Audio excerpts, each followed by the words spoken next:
Okay, since it was confirmed everything is good and ready, let's do this. So this is the agenda of my talk today.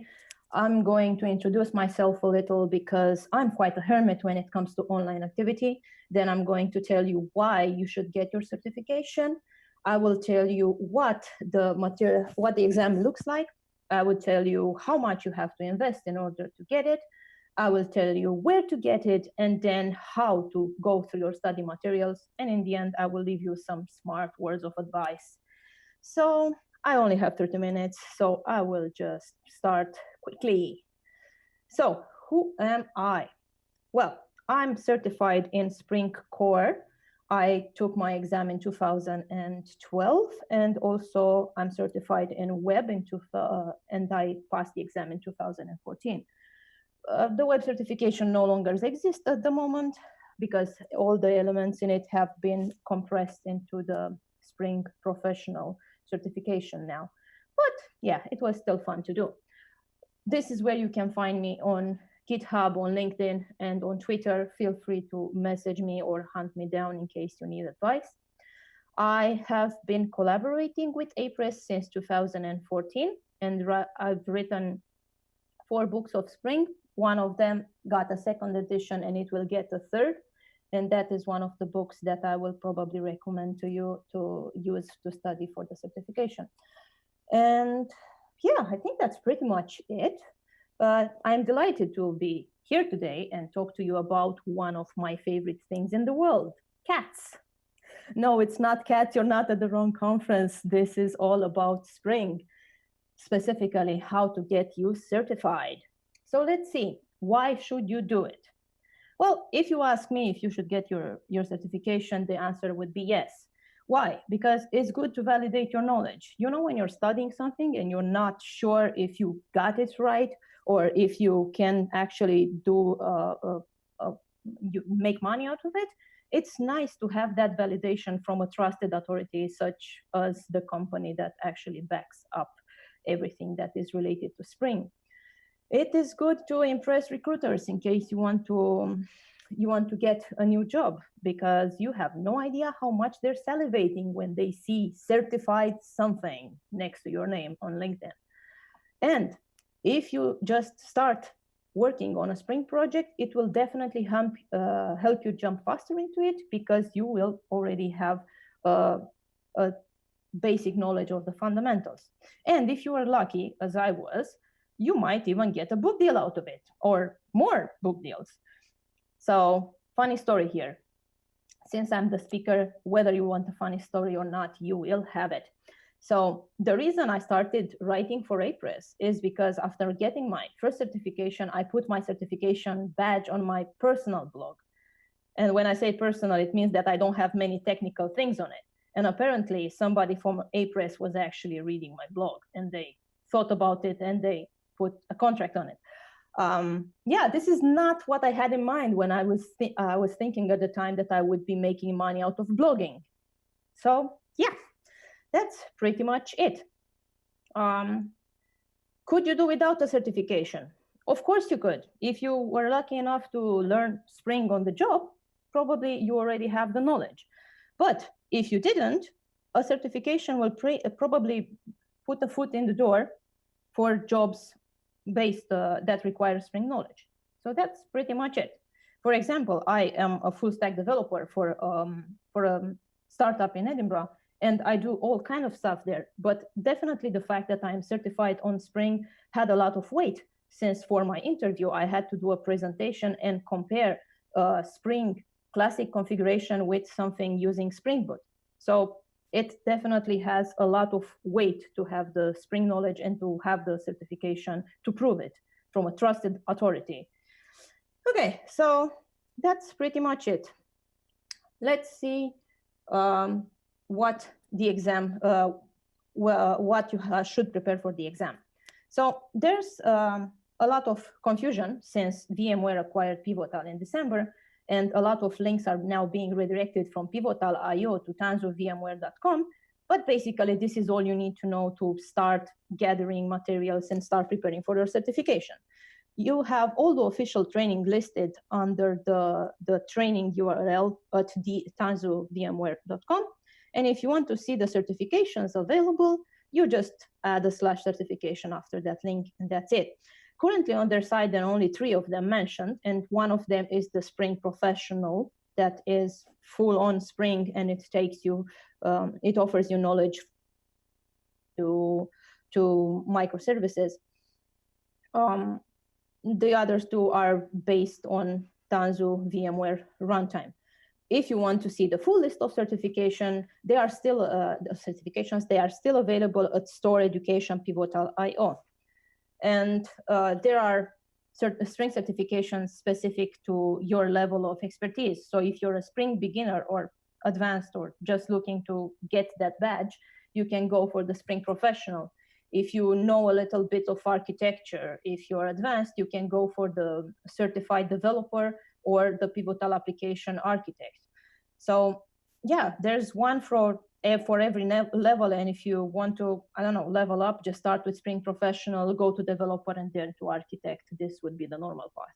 And yeah, if you're passionate about DevOps as well, you can go for the Platform Operator.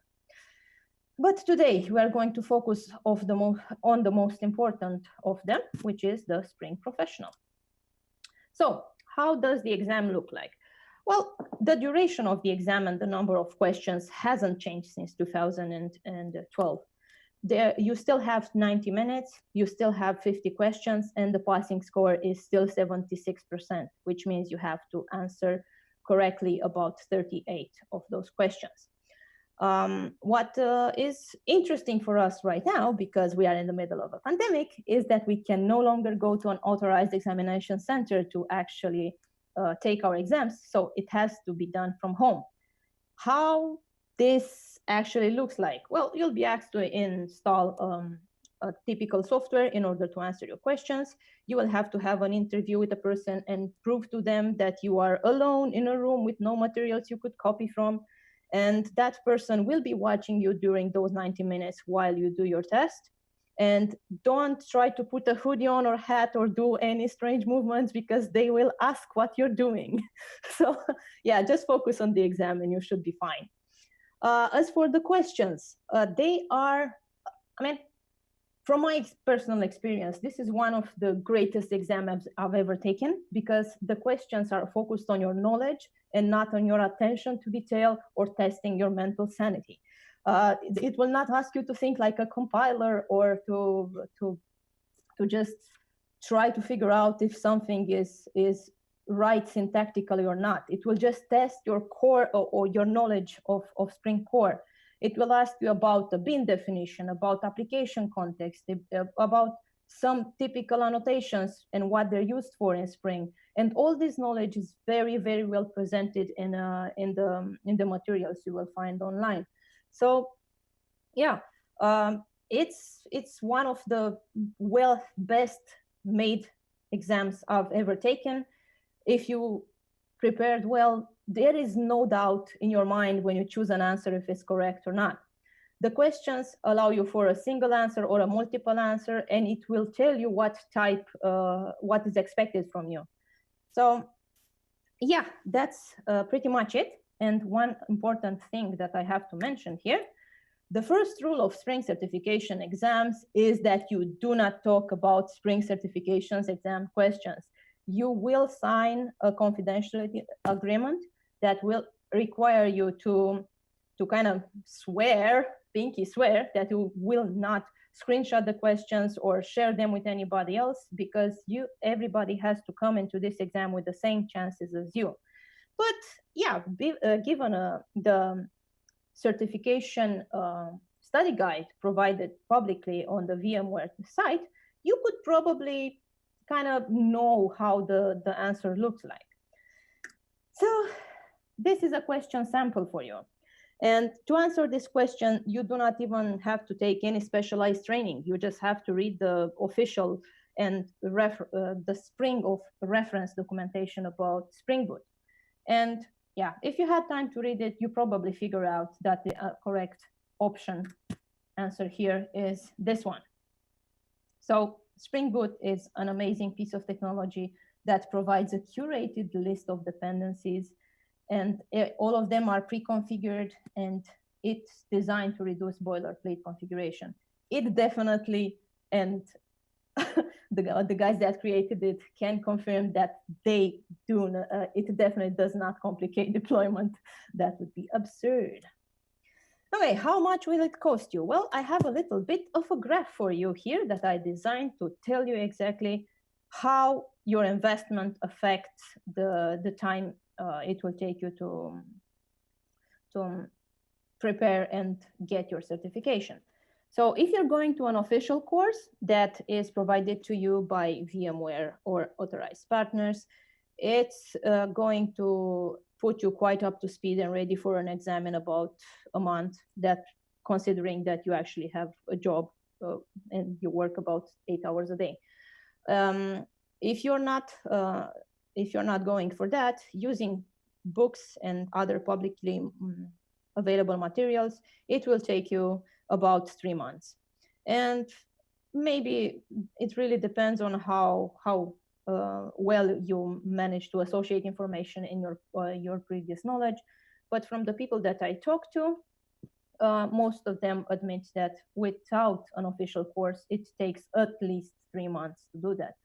The minimum investment required for you is the voucher price, so you can take the exam. Anything else, it's up to you how much you want to invest. But considering time is money, if you don't go to an official course, but you invest a lot of time in preparing yourself, it's gonna be a financial investment after all. Okay, so that's pretty much it about cost. Let's go next. So where should you get your training materials? Well, the best materials are provided by the companies backing up Spring, which is VMware and previously Pivotal. The reference documentation for Spring Framework is a very, very good source of code samples and under the hood explanation of how Spring Framework works. And that's what you actually need to know for your exam. If you want to go even further and watch experts at work and learn from applications they've created, you should go to the Spring Learn section of the Spring IO site. And even that, if you want to go even deeper and understand how Spring Framework was written, you can go at the repo and in GitHub and just dig through their code and see how does that look like. So yeah. Next, what are the pros and cons of using official material? Well, when it comes to official courses, they are quite expensive. So that is definitely a little bit of a con for most people. But the advantages outweigh the disadvantages. They are very dense. In 4 days, you will be presented with everything you know to pass your exam. The courses are being presented by very savvy certified trainers. They are very good and up to date because they are being provided by the same guys working on Spring. So it's pretty much the best you can get. Also, when it comes to public documentation, there is a lot of it. So you'll have probably to do a lot of work in order to sort it and organize it, but it's still doable. And the unofficial resources, and I call them unofficials because they are not blessed by VMware. So that means you should be aware of this when decided to do it all alone. Since this is possible now, because in 2012 and 2014, when I got certified, the participation to an official class was still a mandatory thing. It's an advantage that you no longer have to do that. But Spring, it's an amazing technology, and everybody wants to get in on the action and create stuff based on it or win because of it, since it's open source. So that's why there are a lot of books written about it. Apress has a lot of good books. This is one of them. Oh, that is mine. That is so cool. Hi there. Anyway, Manning and O'Reilly have a lot of books as well. And the sites that I listed here for you, there are the ones that I actually look at to double check my examples or to look for inspiration when I'm trying to build something. each of them have their advantages and disadvantages, but this is where the information comes from. And either if it's blessed by VMware or not, it's better not to have to start from scratch. Okay, that's it. What are the pros when it comes to unofficial resources? Well, there's also a lot of them. There are a lot of code samples which are almost always put in a context. So you'll be given a link to a runnable application that you can just run and test and have a confirmation that the code actually works as intended. Most of them are a lot cheaper than the official course, which is an advantage for those a little bit more unfortunate or who don't want to invest. The cons is that they are not always reliable. And the disadvantage is the same as for the publicly available official resources. They are not, it's a lot of them, so you have to do the sorting and organizing. And talking about reliability, oh damn it. Okay, it is very difficult to maintain sources and resources when IT is such a fast-paced environment nowadays. So you really have to, be careful because they might be outdated, they might contain errors. So, but it's code, so you should be able to make it happen and double check it. And mixed resources or fun resources, as I call them. Also, here I include the Spring I/O conference, which I had fun for the last 2 years, and I was deprived of having that fun this year, but oh well. I hope to see you all next year. The Spring One conference, which you can see in the fall. The Spring Live and QCon London, they also have a few chats, a few talks about Spring. If you are in a sort of big city, you could look online for Spring users user groups in your city, and that's where you could find a mentor to inspire you and to guide you through the preparation of your certification. Or if you're a student, you can look at mentorship programs. I am involved in such a mentorship programs in Edinburgh, and I have 2 mentees at the moment, and it's quite fun to see how somebody just learning Spring evaluates the technology and understands it for the first time. It's really nice. It brings me back to the beginning when I was learning Spring, and I was like, wow, this is so cool, so many beans. Yes, it was quite nice. Okay, how you should do it? Well, the options. You can participate in an official course, either in a classroom or online. This is the fastest way you can get certified. And it also, if you're going to a classroom course, it is also quite fun. If you like to travel, you can choose a city that you've never been to and you're interested in, and you will go there, you will be in the same room with a trainer that cannot escape your questions, and you will meet other people that are just as passionate about technology as you are. So I'm not sure what type of person you are, but I personally love to be in a classroom with the people teaching me and other people learning and exchange ideas. It's amazing. And it makes for good memories. After you finish the course, just go through the material one more time to solidify what you already learned. Do not allow much time to pass and take the exam. It's pretty easy. Like I said, it should take you about a month, even if you have a full-time job aside your passion for Spring. And since I mentioned memories, this is the group I got certified with. The one in the center is our trainer, and all the fun has taken place in Belgrade in 2012. Okay, let's see the cheaper way. Well, you should go to the certification main page and print your study guide, and then get a book and study, preferably this book. And the reason why I'm recommending this book, which is also mine is because I wrote it for people that could not afford at the time to go to an official course, because not all of us are lucky enough to have the finances or have a company sponsor as a sponsor for us. So I wrote this book in the similar way as the course, official courses. It will take you from what is a bin, what's an application context, until all up to microservices. It will build Spring applications gradually. It will show you how to do it in a classical way without Spring Boot, but also showing you how Spring Boot simplifies things. Everything you need to pass the certification exam, it's in there, but so much more, because I am a full stack developer. I work with a lot of things. So I'm bringing all that experience to the table, and I'm talking about design patterns, about how to do things in production, how to test them, and so on.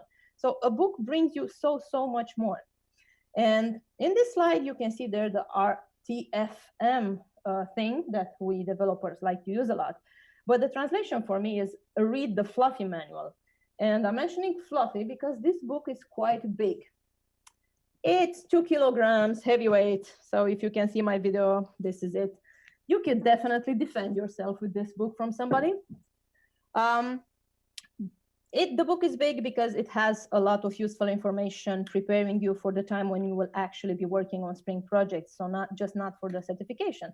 And it also has a Kotlin chapter, because Kotlin is amazing and it deserves to have a chapter in that book, even if it's not in the certification yet. This book comes with a mock exam, and if you add up the questions after each chapter, you probably get another one. So 2 mock exams, 1 book. So it also comes with a repo, which the last time I checked, it was building fully. It has exercises for you to solve. So if you get this, if you decide to go about it with and study using a book, this is the best way it could go for you. So I like to highlight the topics in the study guide as soon as I'm confident I understand them, or cut them down from the list, just because it does increase my confidence in that. And yeah, run the test your knowledge and then go ahead and take the exam. And the cheapest way, it involves only you buying the voucher, obviously, and then preparing yourself from the publicly available official documentation. And it goes about about the same way the books does, but you have to do the sorting and organizing and writing the applications yourself. You still have to take a lot of notes. You still have to test your knowledge. And from what I've talked to the people doing it this way, they use mock tests from these 2 sites that I put here for you. I would like to issue a warning when it comes to tests being sold online. Since we're not allowed to talk about the Spring certification exam questions, you do not really have any proof that the questions are not outdated or that are valid and so on. My advice is always to just follow the study guide. There are a lot of questions in there. There are a lot of mentions of what you should know. So if you know everything, if you can answer all the questions in the study guide, you should be ready for your certification. I never liked taking tests that much. So the only test that I'm going to take if I have to get certified is the one that actually is in the official exam. It's the same way I passed my Amazon certification, and it's the same way that I'll do it, because if I do any mock tests previously and I kind of fail them, I feel really, really sad about it and probably get really depressed. So better to do it in your own way. I have to tell you how I do it. Okay, so I think this is the end for us. My suggestion, keep yourself informed. Oracle is now driving everything that is based on Java, and they are releasing a new version of the JDK every 6 months. The guys working on the Spring framework, they try to keep up with that and to rewrite the framework using the latest stable version of Java. And a lot of things will change. And also, since VMware acquired Pivotal, we are, at least I expect for a lot of changes to happen on the Spring front as well. So follow your favorite Spring bloggers and authors on Twitter and LinkedIn. And if there's anything unclear for you, or if you're worried about something while preparing for your certification, please reach out to them. not, I can't tell for anybody else, but I like to have technical chats with people just learning about Spring or even being more advanced on it, because it helps me widen my point of view, and maybe sometimes I get things wrong, and the only way to grow more is to know that you are wrong, right? So reach out, reach out to people, tell them if you have stuff that is unclear, congratulate them for the work, because we are not superstars and we're not going to do this if we don't get any feedback. For books, if you're using books, check if errata are posted, because like I said, it's a fast pacing environment, and they will be errors. I can tell you that there are errors in my books. I have two teams of technical reviewers and sometimes and a grammar review as well, I think. And I still get sent emails by readers like, oh, I found this typo here. Oh, wow, you're missing this import, and so on. It's quite funny to have this chat. So check if that documentation that you're using to prepare yourself is maintained. Check if the code is maintained. I try very much to build all my projects from time to time and update them if it's necessary. So I think we're done. I mean, I don't think what else I could tell you. I mean, we could expand this and talk for hours, because I do like Spring and I do like sharing knowledge. So that's pretty much it. And yeah, that's it. All right. Well, thank you very much, Iuliana. Thank you for guiding us through the different options we have to get the certification. So as you mentioned, now that we can take the certification without going to the training, so it's good to know the different options. So we have some questions on the chat. So the first one is, does the certification somehow improve your situation regarding job search? Do you think that it's worth it? Is it easier to get a job with a certification? Yes. I mean, like I said, it gets your foot in the door, but it will not take you out of an interview. So when you go to a company and you want to get a job, you will still have to pass the interview, but it will get you noticed. Lovely. And I guess that a lot of companies also have this career path, right? That will basically let you take the certification as well. And that's something you can do within your company. More questions here. Are there any XML questions in the exams? XML configuration? No, not in the current version. No. The reason why I kept XML in my book is just to give you an idea how it used to look like. Because if you join a company that has an existing Spring project that was built a few years ago, you will probably find XML configurations. So you need to be able to understand it and make the switch from XML to annotations. But in the exam, there's no XML. So we removed the XMLs from the trainings as well, right? So I delivered the Spring trainings. So we removed that from, a long time ago. So there's no XML in the certification either. More questions here. Which version of a Spring is it used during the exam? Well, it's 5, obviously. It has been for 2 years, I think. It is 5, yeah. Thank you. And more questions. Is it recommended for new projects to start with Spring Boot rather than a Spring, like plain Spring? Maybe that's not related to the certification, but depends what you're trying to build. I mean, if you're starting to write your application now, you probably want to deploy it in the cloud. So you need microservices, right? If you need microservices, Spring Boot is the best choice for you. If you're doing something else, you can go with the Spring Classic way of configuring.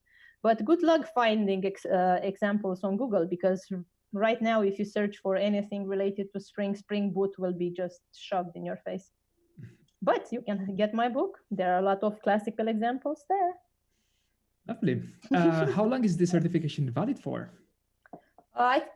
I'm not sure. I haven't checked in a while. I think it's for 2 years. That's why I mentioned that certifications do expire, but knowledge doesn't. I mean, once you know the fundamentals of Spring, those won't change from one version to another, unless we introduce quantum computing, and somehow that will require different fundamentals, probably. Okay, last question. I think that we have time for one last question. Will there also be a project reactor questions in the certification, or only Spring MVC? Reactor, Webflux?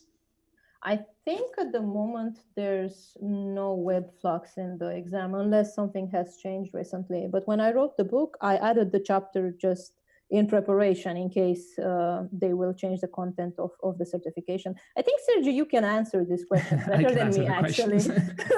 Yeah, there are no questions on Webflux. Actually, Reactor and Webflux is not part of the training either. So the certification is based on the training. So there are no questions on reactive programming, Reactor, Webflux. So yeah, it's basically Spring and Spring Boot. But if you want to take the certification, I recommend you to also take a look at the plain Spring, not only the Spring Boot, because there are questions on vanilla Spring as well. So yeah, no reactive there. Great, lovely, Iuliana. So thank you very much for your presentation. Thank you for having me. You have given different options to the audience. And we're going to go for a break now, and we'll be back in about 10 minutes with the next speaker. Bye. Bye.